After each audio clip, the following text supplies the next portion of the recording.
All right, good afternoon, everyone. I'm Ben Trest with Bates Nursery, and on this episode of Bates Nursery Botanical Bootcamp, we are doing sensory gardens, and this is one of the things that I'm really passionate about, and a lot of us are into this without even knowing it. So we're literally going to go through the five senses and just talk about how we can use plants to enrich our garden experience, and plenty of things. Really, it's all about engagement. How can we, engage with the landscape instead of just looking at it from our door? So, sensory gardens are used in a lot of different ways.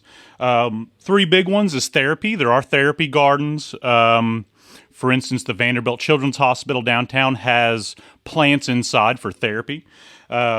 Education and learning, so schools, backyards, things that are going to help enrich childhood or youth experience. And then pleasure, so just for our enjoyment, personal enjoyment of the garden. Good reasons to employ some of these sensory ideas. I do want to mention a book that deals with some of the educational things. So this is kind of one of my personal favorite books on education in the landscape. So this is Last Child in the Woods by Richard Love. This is an older book, probably 10, 15 years old, but it has a lot of topics addressing nature deficit disorders. So with education and learning, we see a lot of benefits for the development of children, especially with technology playing a role in our lives. These sensory aspects can help bring a child and help them with a lot of issues. So I'm going to read a real quick quote from this book. This is just basically about how the landscape is going to bring us into a better well-being. So Richard Love says, a growing body of research links our mental, physical, and spiritual health directly to our association with nature. In positive ways, several of these studies suggest that thoughtful exposure of youngsters to nature can even be a powerful form of therapy for attention deficit disorders and other maladies. As one scientist puts it, we can now assume that just as children need good nutrition and adequate sleep, they may very well need contact with nature. So that's just my little plug on, basically if you have children, families, sensory gardens can really help development and enjoyment, children's and adults alike. Okay, so we're just going to jump in to the five senses. I'm going to start with sight. So using our eyes, I'm not going to stay on this too long because most of our gardening is based with our eyes. But you can use color, texture, and movement to play with your vision. So annuals and perennials, that's pretty easy. Instant color, brightness, it just attracts us to it. Bright leaves, so yellow leaves, blooms, even pretty trunks. So like river birch, I have a 7 sunflower heptacodium here, which has a really interesting bark. Things like this that we can use in our garden to just kind of play with our eyes and engage us. Texture, so lacy plants, things like ferns. I've got some yarrow here, which has a really soft, lacy texture. And then broadleaf plants. So this is Bergenia. Really broad, waxy leaves. Just playing with our sense of sight here. Things with needles, hollies, things with ridges like this Osmanthus I have here, things that we can touch and get a different experience of our garden. So texture and then movement. So we get movement with sight. That's why I've got a grass with some seed heads here. If we had a fan in here, we would see a lot of movement on this grass, and that's something on a windy day. You could just sit out there and really engage with the wind through your landscape. Often enjoy. Sorry, y'all, forgot to turn off my radio. Seed pods, plants that have seeds that blow in the wind. And then, with the sight, garden art. So that's something that we talk about plants a lot here at Bates. But in this pot right here, you can see we sell lots of hard good art, anything with movement, things with springs in them. You can see this butterfly moves with the wind. Extra bonus, it's glow in the dark, so at nighttime you have extra visual interest. So anything that moves with the wind, spinners. I really like spinners in my garden. So, when you get that breeze, you're going to visually see it. So we get a connection with that garden, the breeze on your skin, you see the spinner spinning. Really great for sitting out in your garden and just enjoying it. So definitely don't forget about your garden art. Spinners, anything that moves is just really going to help engage you. Okay, touch. I want to do the second thing, touch. A lot of us, and you know who you are, I'm one of them. If I go through, a nursery with really pretty plants, I want to touch some of them. I want to feel the leaves, and I want to feel, some of the seeds and stuff like that. And a lot of us learn that way and are engaged through our hands. So touch is a huge one. There's a lot of perennials. So lamb's ear is a pretty a cornerstone touch plant, fuzzy leaves. Kids just go crazy over this as far as learning about texture. And then I said the Bergenia earlier. This has a very waxy, broad leaf, a completely different texture than anything else. It just begs for you to come and touch it and just get a different experience there. Let's see, I'll go through a few other touch plants I have up here. Succulents. So, hens and chicks, this is a really unique one here. It's got a really interesting look to it. They're a little bit spiky, a little bit soft. So these things are really good for exploring youth, children. This is really going to help them learn a lot by touching these different textures. Let me see what other texture. I've got bear's breeches, so this is kind of an interesting one. It's semi-spiky, rigid, architectural, really neat, and it's just got this totally different texture than anything else. Really engaging. As well as ferns. So here I have, I believe it's a holly fern. Ferns have a very unique texture. Some of them are glossy, some of them are not. The reason I grabbed this one is it's starting to put on some fiddleheads in here. So these fiddleheads are soft, they're fuzzy, they're very unique. And, visually you see it and then you want to touch it, and just very different from a lot of things. So ferns, I think, are really good on the touch aspect of a garden. Wormwood, that's another one, Artemisia. So wormwood is silvery and it's got a very soft texture, including some smell. So that's just another thing we're going to talk about is smell. So yeah, anything that just really sets off your senses. I wouldn't stay away from spiky things. Sometimes a little bit of a spike can be good. It teaches us about some abrasive plants versus soft plants. I do have up here an Osmanthus. Osmanthus, as well as being fragrant, has some very small ridges on the leaf. Not quite like a holly, but just enough to where you get this sense of little saw teeth, but totally safe for a kid to touch. It's not going to hurt them in any way. So, yeah, when you're doing textures, soft, hard, succulent, a mix of these. And, thorns are okay. Sometimes we learn from thorns and we understand that some things are not nice to touch, and that can all be a part of the experience. So touch, I'm going to go on to smell. So using your nose. This is a really big one for a lot of folks when searching for plants. I mentioned Osmanthus. It does bloom intermittently, but Osmanthus, fragrant tea olive, to me is one of my favorite smells. It smells like a perfumey sweet apple. When this thing's blooming in my garden, it brings back memories.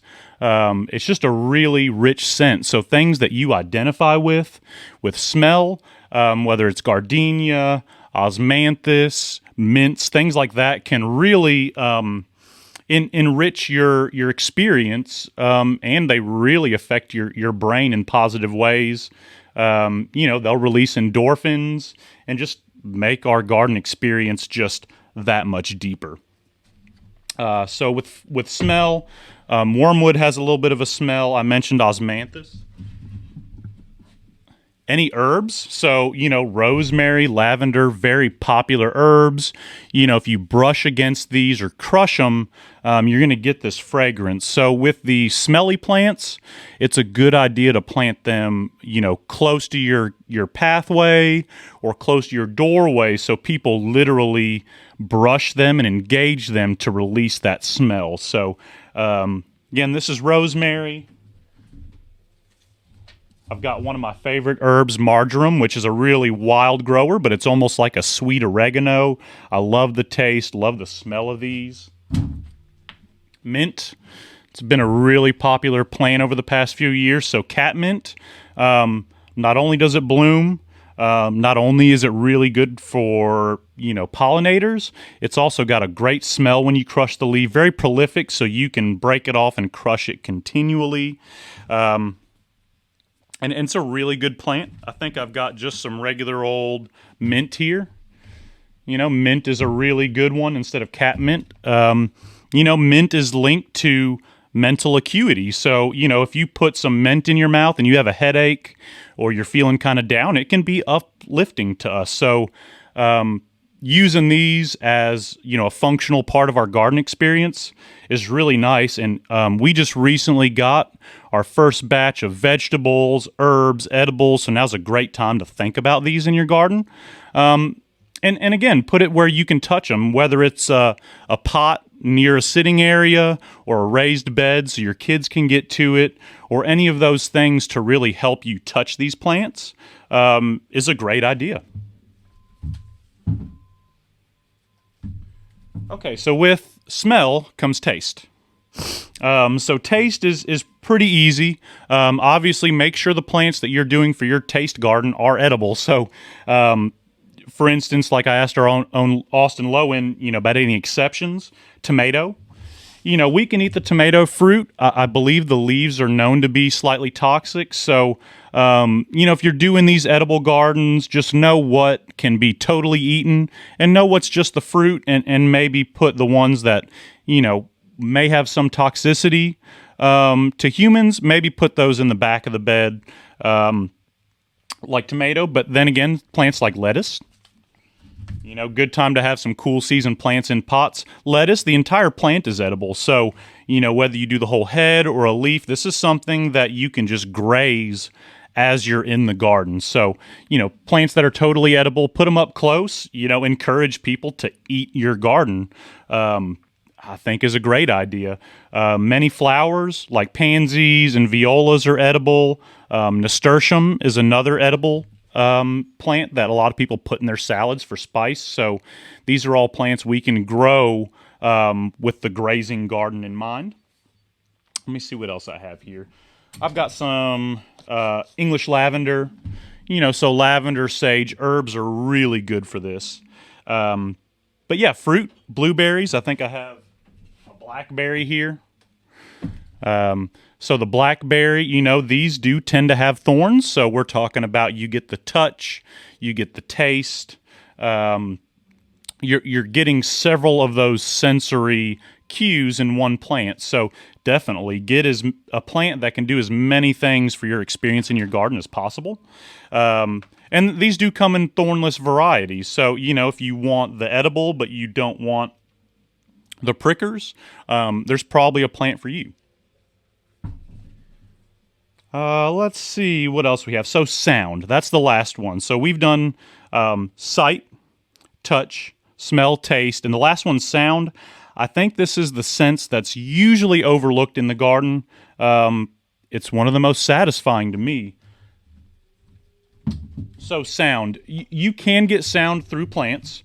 So I do have a grass here, and you probably can't hear it. But, whenever we get grasses in the landscape, especially in the fall, you can hear them in massing. So if you leave those grasses up, you can hear those blades of grass rubbing on each other. And it's a really relaxing sound. Some plants have big leaves that flap in the wind. And this is all something that's a part of our experience. So that sound not only can block the surrounding area, it can make us feel kind of enclosed. So grasses are a great example. Anything that throws on a little seed pod or a big leaf, like magnolias, you can hear the wind blowing through them. Branches that are rubbing in the woods, just rubbing branches can be a sound. And then hard goods, so chimes and water features. I do have a chime up here you can barely see, but if y'all can hear that, there's all different chimes out there. I really like glass on glass chimes. You can get metal chimes. You can get temple bells that have a very Appalachian Mountain sound. All sorts of different sounds you can use with wind chimes, and I almost know nobody that dislikes their wind chimes in their garden. It's just almost always relaxing, engaging, and blocking out the surrounding sounds. So wind chimes, water features. We don't sell fountains here at Bates, but a fountain in your garden or, an in-ground water feature, that sound of water running is just super engaging and very relaxing. And, you can play around with that and use sensory gardens along waterways. So that's another thing you can consider. We just did a quick rundown. Obviously, there's a lot of options, and you can use a lot of different plants to do this with. Having fun, putting these plants where they can be engaged and using as many senses as you can is really going to help, therapy, education, enjoyment, and pleasure in the garden. Definitely. That's kind of the gist of it. Let me know if y'all have any questions. I just want to chime in and say that apple mint, from my experience, is a really good snacking mint. I like the taste of that, just grabbing a leaf and chewing it up in my garden. And they're all different. They all smell different. Mm-hmm. Holy basil, I did that last year for the first time. I want to grow that one. Holy basil smells completely different than anything. I can still smell it when I think of it. So that really unique smell creates memories, and it kind of takes you back to that garden. So, yeah, that's neat. Laura has a question here. Laura, can you type or do you need audio? Oh, hello. I'm developing a sensory garden for a lady with a disability, but I won't be in that house to maintain it. Have you got any recommendations for plants that are sustainable? Yeah, I mean, we did talk about the mints and stuff. These plants are extremely hardy. The drawback is they tend to spread to fill. So, plants like lamb's ear and mint, if you can allow them to take over the whole bed, they really are low maintenance because they will block out any weeds.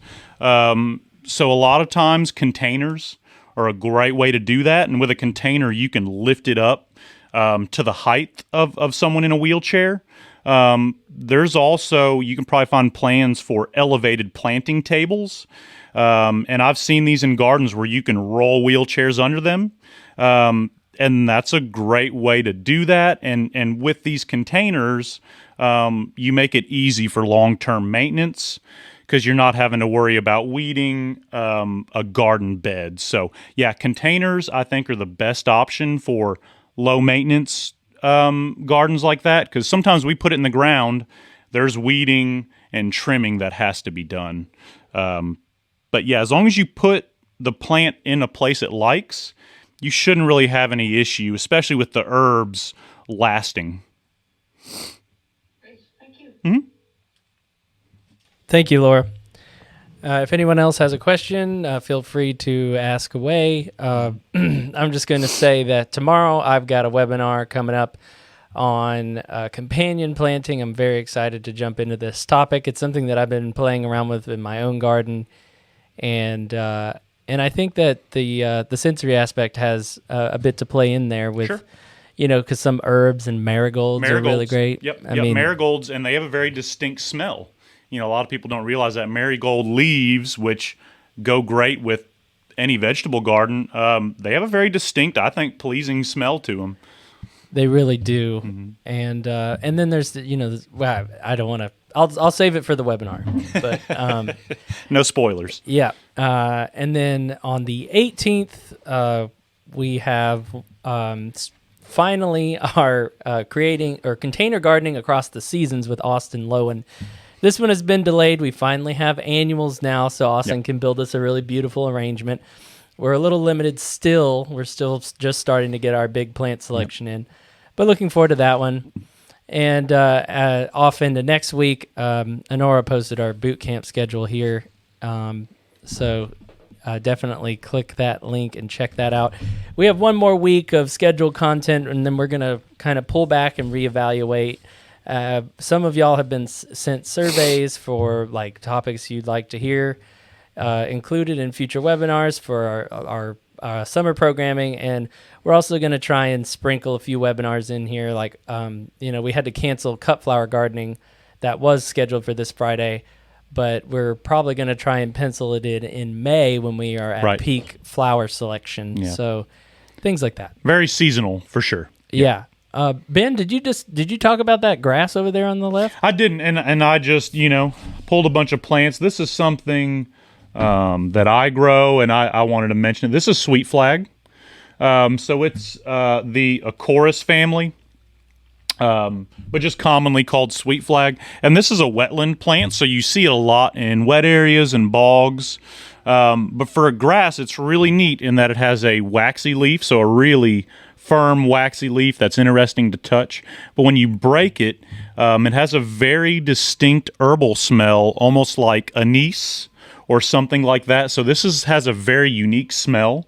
It's a very prolific grass, meaning it will grow quite a bit in a year, lots of leaves. So this is something you can literally continually break off and smell. Again, this is sweet flag, Acorus. Really neat native plant that'll grow in wet areas, even probably a wetland area or a pond. I think this would grow in. So just another one I forgot to mention. Really neat for texture and smell and color. Speaking of anise, another one that's really just pleasing to the eye for me is Anise Hyssop. Mm-hmm. And I have like a golden variety, and you can make tea with the leaves, but it is just a lovely plant. Yeah, mine's starting to come out right now. Same. Yep. And I'm looking forward again to another round. And that holy basil can also be used in tea as well, I believe. Yeah. Now, some of these get big, like holy basil. I had one probably grow to be about 3 foot wide and 3 foot tall. So, some of these herbs do know that they will take over their little space, which can be a good thing. Yeah, average size of an herb usually is like 18 to 24 inches probably by about just depending if it's dwarf or not. Yep. Yes. Yep. So definitely plan that. Also, we have some. Let's see. We have some questions here on Facebook. Hello to our Facebook viewers. Some of these should be in pots if invasive. Yeah, and invasive. Usually, when we're talking invasive, we're talking things that reseed aggressively. But sometimes we're talking about spreaders. The good thing about some of these plants, like mint, is they are annual. So this depends on the mint. But a lot of these, even though they spread, once we get into winter, they die completely. So they're not necessarily really invasive because they're annual, but if they throw seeds, that's something we need to worry about. But generally, container gardening, raised beds is a great solution to that. So my oregano, thyme, basil, and mint, I grow all those in pots. And they're Mediterranean. They like a lot of sun. They like drought, which is typical in a pot. But they spread to fill that pot every year. So I keep them in the pot so it's less maintenance for me, and I just flip it out in the spring. But yeah, absolutely. Do be careful. Catmint is one of those that can definitely spread quite a bit on bed edges. Really, multiple mint varieties are just crazy spready. Yeah, they'll take over a bed. But they're vigorous. Mm-hmm. Yeah, but when they bloom, they're gorgeous. Yeah. Pollinators are everywhere. They won't necessarily survive outside of our landscape. You know, you put mint in the woods, it's probably not going to last very long. So it can be very aggressive in our garden beds. So just either sacrifice an area for that plant to spread or container. Cool.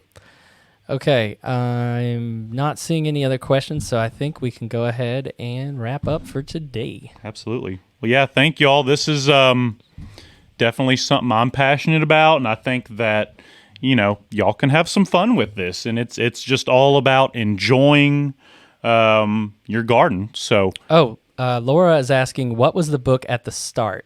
yeah, so that's Last Child in the Woods. I'll hold this one up. You should be able to find this one pretty commonly around. It's an older book, I believe, from like early 2000s. But that's Last Child in the Woods with Richard Love. He does a lot of books on development and childhood experience. The book goes really deep, and so it does a lot of scientific and studies and a lot to do with mental development and social development. It goes pretty deep. But if you're interested in nature deficit disorder, which is something we still talk about today with, attention deficit and being in conjunction with it, all sorts of other things, autism, learning disabilities. He talks about how a lot of these can be addressed. So, yeah, that's Richard Love, L-O-U-V. Should be pretty easy to find. And I'm just going to add, too, I experienced a very small, I guess you could call it a pocket park off of Nolensville, is it Pike, when it's just south of 440. This is in Nashville for those of you who are not in town. And it's just a lovely little garden near Casa Azafran. So if you're on Nolensville Pike, kind of near La Hacienda, check that little park out. I think it's a great one that's designed to be engaging with children, and it really has just such a wonderful example of plants that are there. There's like rows of hydrangea that are lovely and bloomy, and there's quite a huge variety in a very small place, and they did a really good integration with art and seating, and it's just a lovely place to be in for such a hard area. Like the landscape's kind of hard in the area. So anyway, just adding that. Yeah, absolutely. Oh, wow. Hold on. We've got some other stuff. I'm curious which mints are annual. That apple mint, and what we see a lot of times is it literally will die down to the dirt. Occasionally it will come back. A lot of times I'll see spearmint or the apple mint be annual. Then again, it totally depends. I get my mints to come back in the ground. A lot of times in the pots, they will be annual just because it gets colder. I will tell you, catmint is almost always perennial. So as far as mints go, catmint is probably one of the toughest.